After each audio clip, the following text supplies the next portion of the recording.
여러분, 성경은 두 부분으로 나뉩니다. 뭐죠? 구약과 신약입니다. 구약이 무슨 의미인가요? Old Testament라고 하죠, 영어로. 원래 Testament라는 말 전에 Covenant라는 단어를 썼습니다. 유언이라고도 하죠. 하나님의 유언, 그러면 유언은 죽은 사람이 이 땅에 바꿀 수 없는 명령 혹은 소망, 약속, 기대를 남기는 거기 때문에 하나님 앞에 유언이라는 표현을 쓰기가 좀 뭐해서 커비넌트 대신 이제 테스트먼트, 그래서 옛 언약이라는 뜻이죠. 신약은요, 새 언약입니다. 무엇이 옛 언약이고 무엇이 새 언약입니까? 예수 그리스도가 육신의 몸을 입고 이 땅에 오시기 전 하나님이 사람과 맺으신 언약이 오래된 언약, 옛 언약입니다. 그리고 말씀이 육신이 되어 우리 가운데 오신, 우리 가운데 장막을 치시고 함께 하시는 예수님이 친히 세상과 맺은 언약이 새 언약입니다. 옛 언약은 오실 구원자 메시아로 오실 예수 그리스도를 가리켰습니다. 그리고 그분을 기다리며 바라보게 한 언약이었다면 옛 언약이, 새 언약은 이 땅에 오신 예수 그리스도께서 친히 맺으신 십자가 구원의 약속인 복음입니다.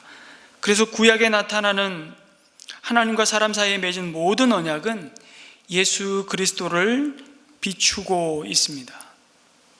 다시 말해 구약의 모든 언약은 예수 그리스도께서 달리신 십자가의 예표 그리고 그림자라고 말할 수 있습니다. 그리고 구약의 옛 언약은 예수 그리스도의 십자가 위에서 완성되고 성취되었습니다. 그래서 예수님이 십자가 위에서 7마디 말씀을 하셨다고 성경은 기록해주고 있고, 그 마지막 외침이 다 이루었도다 라고 외치셨던 말씀이 갖는 의미가 바로 그것입니다. 내가 오기 전 하나님께서 이 땅에 아담으로부터 시작된, 그리고 노아로, 그 다음에 아브라함으로, 그 다음에 다윗에게 주셨던 그 언약이 바로 이 십자가의 구원의 언약으로 다 이루었다라는 의미로 그렇게 말씀하셨던 것이죠. 이 모든 언약의 내용이 무엇입니까? 한마디로 하나님의 형상을 따라 지음받은 그 사람, 보시기에 참 심히 좋았다고 말씀하셨던 그 사람을 포기하지 않으시고 끝까지 사랑하시겠다는 약속입니다. 여러분 잘 아시는 요한복음 3장 16절 말씀이 하나님이 세상을 이처럼 사랑하사 독생자를 주셨으니 이는 저를 믿는 자마다 멸망치 않고 영생을 얻게 하려 하심이라. 이 언약의 요약입니다. 하나님의 언약을 통하여 결국 우리는 하나님의 백성이 되고 하나님은 나의 하나님이 되는 것이죠. 그래서 성경은 언약의 책입니다. 인간을 향한 하나님의 약속의 말씀입니다. 그래서 성경은 수많은 약속들로 꽉 채워져 있습니다. 우리가 매일 하나님의 말씀을 묵상합니다. 그 묵상 가운데 우리가 늘 던져야 할 질문이 뭡니까? 오늘도 이 말씀 가운데 드러내시는 하나님은 도대체 누구이십니까? 오늘도 우리와 동행하시는 하나님이 오늘 나와 우리 가정과 우리 공동체와 우리를 보내신 그 소명의 땅 가운데 과연 무엇을 행하기를 원하시는가를 생각하게 될 때 반드시 우리가 던져야 할 질문은 하나님의 약속이 무엇인가라는 것입니다. 그리고 우리는 그 대답을 믿음으로 붙잡아야 합니다. 그 언약은 오늘도 여러분 세상에서 비일비재하게 이루어지는 사람과 사람 사이의 약속과 또 그 약속이 깨어지는 것을 반복하는 그 엉터리 같은 약속이 아니라는 사실, 하나님의 언약은 그것과는 너무나 다른 약속임을 잊지 말라고 말씀하십니다. 여러분, 하나님은 홍수 이후 노아를 통해 오늘 말씀처럼 인류의 새로운 출발을 시작하셨습니다. 그리고 노아와 그 아들들에게 복을 주셨습니다. 그들에게 복을 주심으로 새로운 삶을 살도록 하셨습니다. 하나님은 사람들의 죄 때문에 물로 세상을 심판하셨지만 그 사람을 향한 그분의 진정한 마음은 인간에게 복 주시는 것이었습니다. 그것은 하나님의 형상을 따라 아담과 하와를 지으신 뒤에 말씀하신 복과 동일한 것이었습니다. 생육하고 번성하여 땅에 충만하라. 이 말씀은 명령이지만 동시에 하나님의 약속입니다. 하나님이 이 약속을 다시 하시는 이유는 뭔가요? 비록 땅이 심판을 받아 노아와 그의 가족들만 남았지만 아담과 하와에게 주었던 그 창조의 복을 잊지 않으시고 말씀 그대로 이루실 것을 확인시켜 주시는 것입니다. 다시 말해, 나는 여전히 너를 잊지 않았다.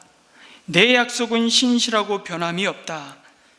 두려워하지 말라. 안심하고 나를 신뢰하라는 뜻입니다. 그러나 여러분, 이 약속의 말씀이 있음에도 방주 밖에 노아가 맞닥뜨린 현실은 그리 간단치 않았습니다. 120여 년을 오직 한눈 팔지 않고 오직 한 길을 걸어왔던 노아였습니다. 그렇게 할 수 있었던 힘과 지혜와 용기가 그럼 어디에 있었습니까? 우리가 지난주에 살펴보았던 것처럼 오직 하나님의 약속을 신뢰하는 믿음, 노아의 믿음이었습니다. 그러나 방주 안에서 노아와 그 가족들이 자신들의 목숨은 건진받았다고 하나, 여러분 상상을 해보십시오. 막상 온 천지가 뒤집어지고 홍수가 터지고 온 세상에서 들려오는 죽음의 소리와 그 심판의 고통 소리는 결코 잊혀질 수 없는 두려움으로 상처로 남았을 것입니다. 방주 안에서 물이 빠지길 기다리며 보낸 1년하고도 10일, 그 시간은 방주문을 두드리며 여러분 살려달라고 아우성쳤을 사람들의 그 절규와 고통, 그리고 모든 생명체의 비명소리를 잊기에는 턱없이 부족한 세월이었을 겁니다. 여러분 모르긴 몰라도 노아와 그의 가족들에게는 방주를 나와 땅을 밟고 서 있다는 것이 참 기적이기도 했지만 한편으로는 대단한 두려움이었을 것입니다. 그들에게 여러분 트라우마가 있지 않았겠습니까? 하늘의 작은 구름 조각 하나만 떠올라도 그들의 가슴은 울렁거리기 시작했을 것입니다. 빗소리만 들어도 몸소리가 쳐졌을 겁니다. 다시 홍수가 밀려오지 않을까 두려워 떨었을 겁니다. 120년을 준비했지만 막상 세상을 뒤집어 놓은 홍수의 심판을 지나온 그들의 마음은 절망감이 문득 밀려들었을 것입니다. 야, 이제는 이 세상이 다 우리 세상이야. 우리 가족 거라고. 이제 우리 보고 가진 것이 없다고 우리를 괄시하고 무시할 사람이 없어.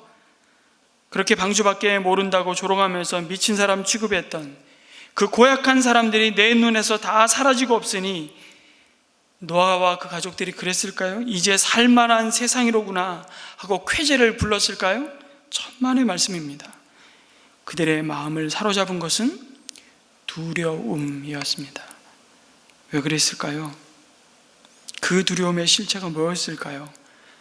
그것은 하나님이 더 이상 사람의 생명을 귀중하게 보시지 않을 거라는 두려움이었습니다. 홍수 이후의 상황은 홍수 이전에 아무리 상상하려 해도 할 수 없었는데 막상 그 홍수가 현실이 되어버린 세상은, 그리고 세상에 남겨진 자들이 감당할 수 있는 몫의 세상이 아니었다는 것입니다. 어쩌면 그냥 상상해 보건대 노아와 그의 가족들 마음에 방주를 나오는 순간 속으로 이런 탄식을 하지 않았을까요? 이런 세상에 우리 가족만 남기시기는 왜 남기셨습니까? 그냥 그때 우리도 죽이시지. 이런 상상을 해보는 이유는 그들이 직면한 세상이 너무 참혹했을 것이라는 생각 때문입니다. 그럼에도 불구하고 노아는 하나님이 행하실 일들을 기대하고 소망하며 8장에 보니까 나오자마자 첫 번째 한 것이 하나님께 제사 드렸다고 얘기합니다. 그것이 노아의 믿음입니다. 그럼에도 이 기막힌 현실에서 노아가 선택한 것은 하나님의 제사였음에도 불구하고 하나님은 하나님의 뜻을 이루셨고 행하셨습니다. 하나님은 언제나 옳습니다 라는 그 믿음의 태도였죠. 내 머리로는 다 헤아릴 수 없지만 분명한 것은 하나님은 실수하지 않으시는 분이라는 사실입니다. 노아는 겸손히 하나님께 엎드렸고 그 하나님을 인정하였습니다. 이것이 노아의 믿음이었습니다. 그래서 그를 향해 손 내미시며 주신 약속의 말씀이 바로 그들을 본래 지으신 그 하나님의 목적을 다시 상기시키는 것이었습니다. 생육하고 번성하여 땅에 충만하라. 첫사람 아담에게 주셨던 그 약속, 잃어버렸던 그 약속을 다시 복으로 선포하십니다. 그런데 여러분, 아담과 하와가 처음 하나님으로부터 이 복을 받았을 때는 세상 환경이 어땠습니까? 낙원이었습니다. 모든 것이 완벽했습니다. 모든 것이 질서와 제자리를 잡고 있었습니다. 보시기에 심히 좋았던 세상이었습니다. 그들은 이미 그 동산을 관리하고 다스리는 데 있어서 그냥 한 수 먹고 들어가는 것입니다. 어디 한 수뿐이겠습니까? 더군다나 그 복을 처음 받을 때 첫사람 아담에게는 수치나 두려움이라고는 없었습니다. 당연히 불안하지도 않았습니다. 내가 뭐 잘못하면 어떡하지? 이러다가 끝장나는 거 아니야? 내가 과연 잘하고 있는 걸까? 그런 염려와 불안함은 애시당초 없었습니다. 그러나 똑같은 명령과 함께 하나님으로부터 복을 부여받고 있는 노아와 그의 가족들은 전혀 다릅니다. 홍수로 망가진 세상을 바라볼 때 그들의 눈에 펼쳐진 세상이 어땠을까요? 살아볼 만했을까요? 여러분, 우리는 지금 코로나19가 없던 때와 그 이후의 세상이 어떻게 달라졌는지를 여러분 보고 있지 않습니까? 하물며 그것과는 비교할 수 없는, 아니 비교해서도 안 되는 참혹함이 노아와 그의 가족들이 방주에서 나오자 맞닥뜨렸던 세상의 모습이었습니다. 그래서 처참하게, 정말 참혹하게 죽어가는 세상을 보지 않게 하시려고 방주의 창을 하늘을 향해서만, 그것도 딱 하나 만들게 하셨는지 모르겠습니다. 하늘을 봐라. 내가 하나님이 계신 하늘을, 그 하늘을 봐야 산다. 그렇게 말씀하셨던 것 같습니다. 그러면서 온 땅과 바다의 생물을 다 그들의 손에 다시 붙이셨습니다. 그들을 다스리게 하시는 복을 동일하게 주셨습니다. 그런데 창조 이후 첫사람 아담과 하와에게 주셨던 복과의 차이가 두 가지 점에서 언급이 됩니다. 첫째는 하나님께서 짐승들에게 인간에 대한 두려움을 갖게 하셨다는 점입니다. 홍수로 인해 새로 시작된 세상은 처음 세상과 많이 달랐을 것입니다. 이미 아담과 하와의 죄가 오염시켜 놓은 세상이었습니다. 더욱이 홍수 이후의 세상은 사람의 생존을 더 극심하게 위협하는 곳이 되었을 겁니다. 그래서 하나님께서 짐승들에게 두려움을 더하여 그 인간들을 보호하고자 하셨던 것으로 보입니다. 두 번째는요, 그들의 먹거리 가운데 홍수 이전과 변화된 것은 모든 산동물을 사람의 양식으로 허락하셨다는 것입니다. 그 이전까지는 인류에게 모두 채식만 해야 한다고 못 박으신 적은 없지만 이러한 정서가 이미 암시되어 있었습니다. 그러나 죄가 세상에 들어온 이후에 이러한 정서는 다 파괴되었죠. 사람들이 벌써 양을 키우고 하나님께 짐승을 제물로 바쳤던 것을 생각하면 그들이 이미 비공식적으로 육식을 해오지 않았을까라는 생각도 듭니다. 물론 가죽 옷을 지어 입기 위해서 짐승을 잡았는지도 모르겠습니다. 하나님이 그렇게 피를 내시고 사람의 형상을 따라 지은, 하나님의 생기가 불어넣은 인간을 보호하기 위해 짐승을 제물로 하나님께서 삼으셨다는 사실을 우리는 아담의 타락을 통해서 3장에서 보게 되지 않습니까? 왜 특별히 그럼에도 이 육식을 하는 것에 대한 약속을 주고 계실까요?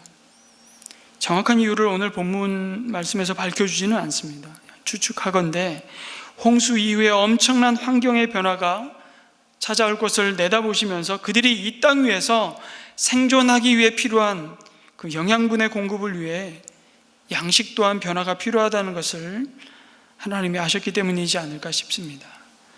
비록 에덴 동산에서 쫓겨나서 인간이 사는 땅이 가시덤불과 엉겅퀴를 내고는 있었지만 홍수 이전만 하더라도요, 그들이 누리고 있었던 환경은 지금 이 지구가 갖고 있는 혹한 혹은 뚜렷한 사계절의 변화가 가져오는 극한 생존의 위협을 받지는 않았을 것입니다. 하늘 위 궁창이 가장 살기 좋은 대기의 습도와 온도를 유지시켜 주면서요, 태양으로부터 오는 유해 광선을 아마 차단했을 것입니다. 그것들은 인간의 주 양식이 되는 식물의 성장과 열매를 맺게 하는데 그래도 최적의 환경을 유지하게 만들었을 것입니다. 그래서 굳이 인간들이 동물의 육식성 양식을 필요로 하지 않았을 것이고요, 그들은 저주로 내려진 에덴 동산 밖에서의 삶이었지만 비교적 그들의 생명의 급격한 단축은 겪지 않았습니다. 여러분, 이런 묵상이 가능한 것은 노아 홍수 이후에 성경에 나타나는 인류의 족보에 보면 그 이전과 수명에 있어서 뚜렷한 차이를 보이고 있다는 것에서도 여러분 추측해 볼 수 있습니다. 어쨌든 하나님의 이 세심한 배려가 노아와 노아 가족들을 향하여 이루어지고 있음을 보게 됩니다. 만약 이러한 배려가 없었다면 아직 곡식과 과일이 자라지 않았기 때문에 노아와 가족들의 생계가 당장 위협받을 수밖에 없었을 것입니다. 하나님의 언약 가운데 남긴 이 세심한 돌보심, 이 돌보심이 이 땅의 육신의 연약함을 입고 오신 예수님을 통해서도 놀랍게 이미 또한 증거되고 있습니다. 동일한 약속으로 우리 안에 주어지고 있다는 것이죠. 너희에게는 오히려 머리털까지도 다 세신 바 되었나니 두려워하지 말라. 너희는 많은 참새보다 귀하니라. 주님이 이렇게 말씀하시면서 그러므로 염려하여 이르기를 무엇을 먹을까, 무엇을 마실까, 무엇을 입을까 하지 말라. 이는 다 이방인들이 구하는 것이라. 너희 천부께서 이 모든 것이 너희에게 있어야 할 줄 아시느니라. 그러면서 마태복음 6장 33절에 뭐라고 말씀하시죠? 너희는 먼저 그의 나라와 그의 의를 구하라. 그리하면 이 모든 것을 너희에게 더하시리라. 너에게 정말 중요한 것은 하나님의 입에서 나오는 말씀으로 사는 자들임을 알고 그 하나님과의 관계가 회복되는 것이 가장 중요하고 소중하고, 이 세상 사람들과 하나님 사이에 그 관계의 회복을 위해 그 의를 구하고 그 나라를 구할 때 오늘 무엇을 먹을까, 마실까, 입을까 염려로부터 비로소 너희는 자유케 되리라고 약속해주고 있는 것입니다. 이런 은혜 속에도 그러나 그들이 지켜야 할 원칙이 있었습니다. 그것은 산 동물을 피채 먹어서는 안 된다는 명령이었습니다. 창세기에 보면 금지 명령 11장 전에 두 가지가 나오죠. 선악을 알게 하는 나무를 먹지 말라. 그리고 노아로부터 새로운 재창조를 하시면서도 동일한 약속을 금지 명령으로 주고 있습니다. 육식을 할 수 있되 피를 먹어서는 안 된다. 그 이유에 대해서는 하나님이 명확히 밝히십니다. 피에 하나님의 생명이 담겨있기 때문이라고 말씀하셨습니다. 더욱이 사람의 피에는 하나님의 형상대로 지음받은 인간의 존귀함이 있음을 기억해 하셨습니다.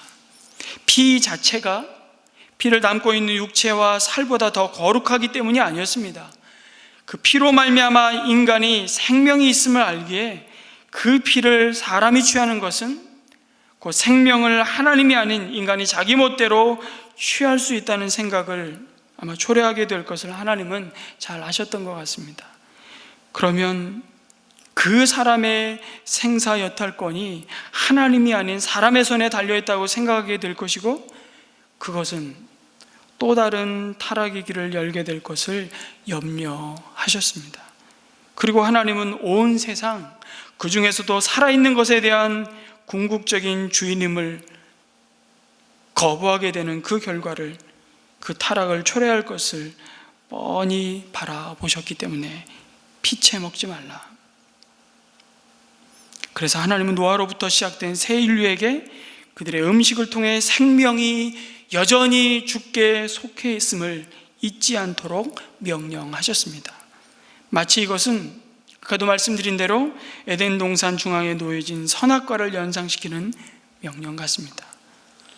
피를 소유하거나 피를 땅에 쏟지 않고 취하여 먹는 자는 반드시 그 피를, 훼손한 자의 피를 요구하시겠다고 말씀하셨습니다.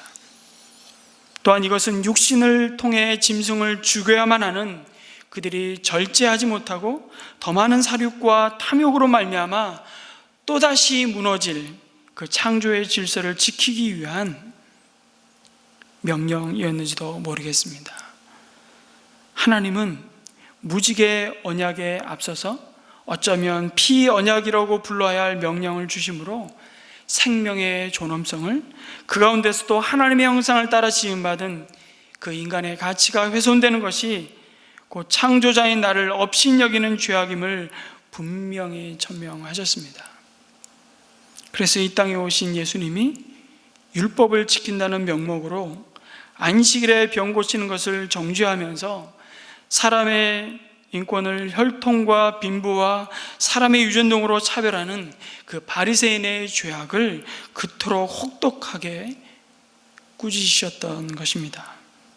하나님은 노아와 그의 가족들에게 다시는 홍수로는 세상을 심판하지 않으시겠다고, 그리고 영원한 언약을 세우셨습니다. 그리고 그 증거물로 무지개를 보여주심으로써 하나님의 약속을 기억하도록 하셨습니다. 구름 속에 나타난 무지개는 언약의 증거요 상징이었습니다. 그리고 이 증표는 다시는 물로 세상을 심판하지 않으시겠다는 하나님의 굳은 의지를 담고 있었습니다. 이후에 하나님의 심판이 없을 것이라는 것이 아니라 다시는 물로 심판하지 않겠다는 약속이죠. 그래서 11절에 다시는 이라는 말을 2번이나 반복하고 있습니다. 그리고 무지개의 언급을 중심으로 그것이 언약을 세우는 증거이고 그 언약이 영원한 언약임을 또한 2번씩이나 반복해서 말씀하십니다. 이 언약을 통해서 하나님이 계속해서 반복하시는 단어들이 있습니다. 좀 이따 살펴볼 텐데요, 히브리 성경 본문에 언급된 여기 무지개라는 단어는 여러분 많이 들어보셨을 것입니다. 이 무지개라고 하는 이 단어는 원래 활이라는 의미입니다. 레인보우라고 하잖아요. 보우 할 때 보우, 활, 전쟁이나 사냥에 쓰이던 무기이죠. 적대 행위의 상징인 것입니다. 마치 모두셀라가 창을 던지는 사람, 그 사람이 죽으면 심판이 온다라는 그 이름 속에 하나님의 계획을, 하나님의 뜻을 선포했던 것처럼 원래 이 무지개는 활이었고 그 활을 하나님은 하늘에 걸어 놓으셨습니다. 하나님께서 세상을 심판하며 사용한 무기를 내가 이제 이후로 더 이상 사용하지 않고 하늘에 두셨다라고 말씀하십니다. 그 활의 방향이 더 이상 이 세상, 이 땅을 향하지 않고 세상 밖을 향하고 있다고 볼 수 있습니다. 또한 무지개는 인간을 위한 것이기도 하지만 그것은 우선적으로 하나님 자신을 위한 것이었습니다. 하나님께서 무지개를 보실 때마다 이때 맺으신 언약을 기억하시겠다고 말씀하십니다. 여러분, 하나님이 기억력이 나쁘셔서 약속하신 것을 까먹으실까 봐 무지개를 두셨나요? 하나님은 언약을 잊지 않으십니다. 무지개 같은 것이 없어도 하나님은 얼마든지 말씀하신 것을 지키십니다. 그런데 우리는 자꾸 우리가 변덕스러우니까 하나님도 변덕스럽다고 생각하는 것이 문제이죠. 내가 하나님을 외면하고 거부하고 미워하니까 하나님도 나를 외면할 것이다, 나를 미워하는 줄 압니다. 그래서 하나님이 우리 수준으로 내려오셔서 무지개로 말씀하시는 것입니다. 그것은 하나님의 약속이 변치 않을 것임을 나타내시는 하나님의 그 의지가 담겨 있는 것입니다. 그래서 노아와 그의 후손들과 맺으신 이 언약의 증표는 선악과와는 다르게 그들의 손이 닿을 수 없는, 그들이 훼손할 수 없는 하늘 위에 두셨습니다. 뿐만 아니라 이 무지개의 증거를 통해 하나님의 돌보심과 새 희망의 시작을 약속하시면서 오늘 본문에 보니까 계속해서 무지개를 언급할 때마다 반복해서 동시에 쓰고 있는 단어가 있습니다. 그 무지개를 구름 속에 두셨다고 말씀하십니다. 13절에 내가 무지개를 구름 속에 둘 터이니, 14절에 내가 구름을 일으켜 땅을 덮을 때마다 무지개가 구름 사이에서 나타나면, 16절에 무지개가 구름 사이에서 나타날 때마다. 왜 무지개를 구름 사이에 두셨을까요? 여러분, 구름이라는 말에는 노아는 그 구름이 몰려올 때, 아까도 말씀드렸지만 무엇을 연상했을까요?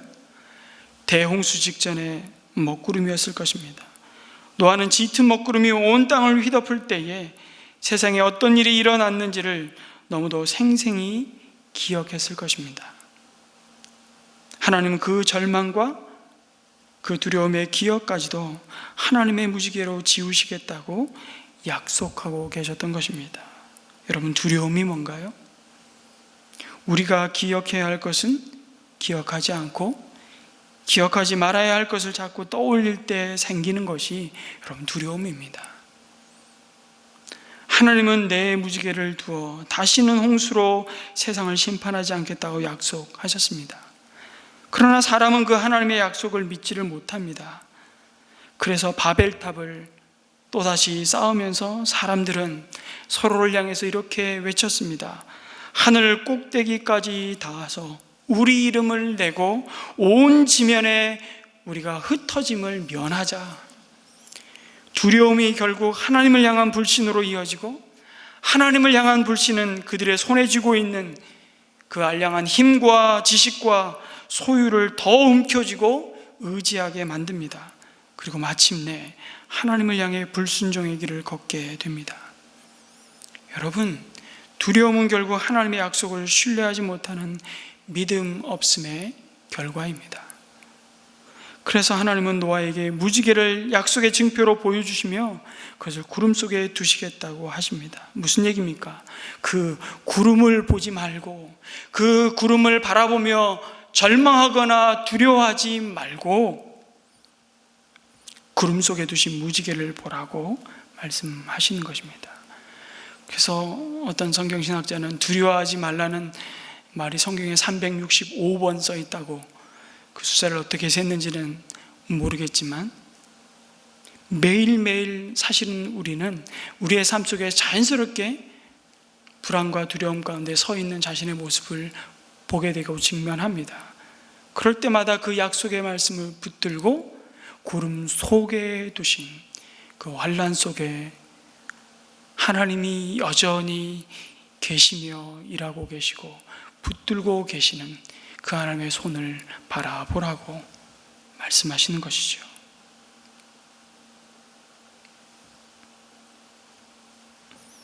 결국 이 무지개의 증표는요, 하나님을 위해서가 아니라 사람을 위해서였습니다. 놀랍게도 하나님은 우리 인생의 환난과 어려움 속에 그 약속을 감추어 놓으십니다. 여러분, 갈릴리 바다에 풍랑이 일 때 예수님은 의도적으로 그 풍랑의 고통과 두려움 가운데 있는 제자들에게 그 갈릴리 바다 위를 걸어서 그들에게 다가오십니다. 그때 예수님을 바라보며 베드로는 바다 위를 걸었습니다. 아마 바다 위를 걸었던 유일한 인간이 아닌가. 아니, 엘리사가 한번 걸었군요. 물을 치면서. 바다 위를 걸었던 기적을 경험한 것이 중요한 것이 아니라 베드로의 시선이 다시 밀려오는 풍랑을 주목하기 시작하자 그는 다시 바다에 빠져 허우적대기 시작했다는 것입니다. 풍랑을 바라보면 예수님을 잃어버리고 예수님을 바라보면 그 풍랑이 눈에 들어오지 않았던 것처럼 구름 속 무지개를 바라보며 기억하라고 말씀하십니다. 세상에서는 너희가 환난을 당하나 담대하라, 내가 세상을 이기었노라. 내가 세상 끝날까지 너희와 항상 함께 있으리라. 임마누엘의 약속이 이미 무지개 하늘에 걸어두시고 우리를 향해서 끝없는 자비와 사랑으로 우리를 덮으시는 그 하나님의 은혜를 기억하라고 말씀하십니다. 하나님이 내 언약을 기억하겠다고 거듭거듭 반복해서 말씀하십니다. 하나님이 기억하셨다는 것이 무슨 의미입니까? 정리하자면 영원하시고 전능하신 하나님이 기억하시는데 왜 너희들은 그리 쉽게 잊어버리고 염려하며 두려워하느냐, 이 얘기입니다. 너희는 이 언약을 잊어버리고 언약을 해도 지키지 않을지 모르지만 나는 그렇지 않다라고 말씀하십니다. 여러분, 이 언약이라는 단어, 이 다음 주에 창세기 15장 말씀을 또 한번 살펴보겠지만 거기는 아브라함의 언약이 기록되어 있는데요, 베리트라는 이 단어는요, 이 단어가 담고 있는 의미가 바로 그것입니다.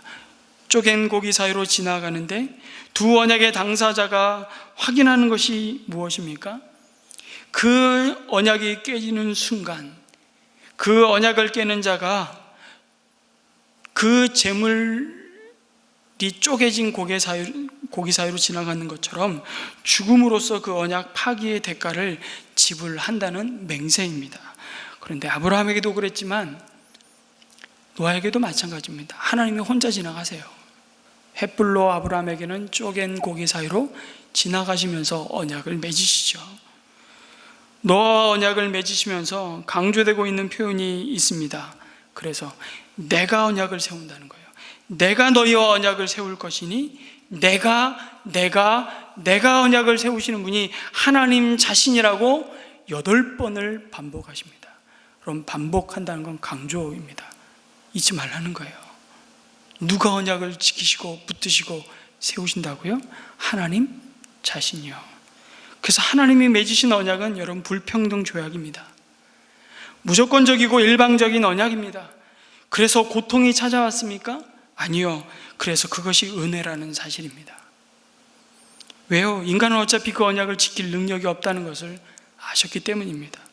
홍수전이나 홍수 이후나 8장 21절에 뭐라고 언급하십니까? 그들의 모든 생각과 마음의 계획에 어려서부터 악함을 아셨다라고 말씀하십니다. 그럼에도 하나님은 그들을 포기하지 않으시고 그들을 오래 참으시며 그들을 생명으로 덮으시겠다고 말씀하십니다. 이것이 은혜입니다. 늘 말씀드리지만 사랑받을 만한 자격이 없지만 그럼에도 사랑받은 것, 그것이 은혜입니다. 이 은혜가, 이 하나님의 일방적인 사랑이 모든 두려움을 내어 쫓는다고 말씀하십니다. 요한일서 4장 18절 말씀 우리 같이 한번 읽었으면 좋겠습니다. 시작. 사랑에는 두려움이 없습니다. 완전한 사랑은 두려움을 내쫓습니다. 완전한 사랑은 누구의 사랑입니까? 일방적이고 무조건적인 하나님이 우리를 향하신 언약 가운데 담아놓으신 그 무지개 속, 구름 속에 두신 무지개 가운데 담아놓으신 하나님의 사랑입니다. 그 사랑이 두려움을 내어 쫓는다고 말씀하십니다. 여러분, 두려움은 하나님이 주신 것이 아닙니다. 두려움은 하나님께 속한 것이 아닙니다. 그렇습니다. 하나님을 바라볼 때 내 안에 가득했던 안개와 같은 두려움은 사라질 것입니다. 하나님은 성경 말씀 곳곳에 구름이 몰려오는 상황 가운데 어찌할 바를 모르는 그 백성을 향해 이 무지개를 박아 놓으셨습니다. 이사야 41장 10절 말씀입니다. 두려워 말라, 내가 너와 함께 함이니라. 놀라지 말라, 나는 내 하나님이 됨이니라. 내가 너를 굳세게 하리라. 참으로 너를 도와주리라. 나의 의로운 오른손으로 너를 붙들리라. 주님도 사랑하는 제자들과 십자가를 앞두고 이제 마지막 유언과도 같은 말씀을 주시면서 요한복음 14장 1절과 8절에 말씀하시죠. 너희는 마음에 근심하지 말라. 하나님을 믿으니 또 나를 믿으라. 내가 너희를 고아와 같이 버려두지 아니하고 너희에게로 오리라 말씀하셨습니다. 결국 여러분, 우리가 붙잡아야 할 영원한 새 언약이 무엇입니까? 그것은 예수 그리스도의 영원한 구원의 언약, 십자가의 언약입니다. 그리고 성찬의 떡과 포도주, 갈보리 언덕 위에 깊이 드리워진 어둠 가운데 세워진 무지개, 그것이 바로 우리 주님 달리신 십자가입니다. 노아 시대에는 언약의 증거가 무지개였기 때문에 그것을 바라보면서 하나님과의 약속을 기억했습니다. 그러나 신약 시대에는 예수 그리스도의 십자가가 있습니다. 우리의 구원의 증거는 바로 어린 양 예수 그리스도의 십자가 보혈에 있습니다. 예수님은 최후의 만찬 때 제자들에게 포도주 잔을 주시면서 마태복음 26장 28절에 이렇게 말씀하셨습니다. 이것은 죄를 사하여 주려고 많은 사람을 위하여 흘리는 나의 피, 곧 언약의 피니라. 그러므로 노아가 언약의 증거로서 무지개를 보았던 것처럼 오늘날 우리들은 우리의 약속의 증거, 곧 갈보리 언덕에서 우리를 위하여 피 흘려 돌아가신 예수 그리스도의 십자가를 바라보아야 합니다. 우리의 문제를 해결해 주실 분은 오직 예수 그리스도 한 분밖에 없기에 그분이 하나님께서 우리와 맺은 영원한 언약의 증거요, 우리 인생이 가진 모든 문제의 해답이시기 때문입니다. 하나님은 예수님의 십자가 위에 언약의 무지개를 걸어 놓으셨습니다. 하나님이 걸어두신 이 새 언약의 무지개 때문에 하나님은 죄인들을 심판이 아닌 자비와 용서로 오늘도 참으시며 기다리시며 대하고 계십니다. 십자가의 무지개는 독생자 예수님의 희생의 피로써 채색되었습니다. 그 사랑의 무지개를 하나님이 보시고 십자가 아래로 모여드는 모든 죄인들을 오늘도 그 약속대로 구속하십니다. 그래서 그리스도는 하나님의 무지개입니다. 예수 그리스도는 땅과 하늘을 잇는 하나님의 영원한 무지개입니다. 이 하나님의 구원의 무지개는 인간들의 온갖 죄악과 불의에도 불구하고 여전히 하나님의 사랑과 은혜가 마침내 승리할 것이라는 보증이 되었습니다. 그리고 이제 우리 안에 그 보증으로 하나님의 영이신 성령 하나님께서 우리 안에 오셔서 날마다 우리로 하여금 십자가에 걸어놓으신 그 은혜의 무지개를 바라보게 하시는 것입니다. 우리를 향하신 하나님의 영원한 약속이 무엇입니까? 그 대답은 바로 예수 그리스도입니다. 우리가 직면한 모든 문제의 대답은 바로 예수 그리스도이십니다. 우리 인생에 먹구름이 몰려올 때 그 이름을 부르며 우리의 영원한 피난처 되시는 주님의 이름을 부르며 그 사랑이 모든 삶의 두려움을 내어쫓는 그 은혜를 오늘도 더 풍성히 누려가시기를 주님의 이름으로 축원합니다. 아멘.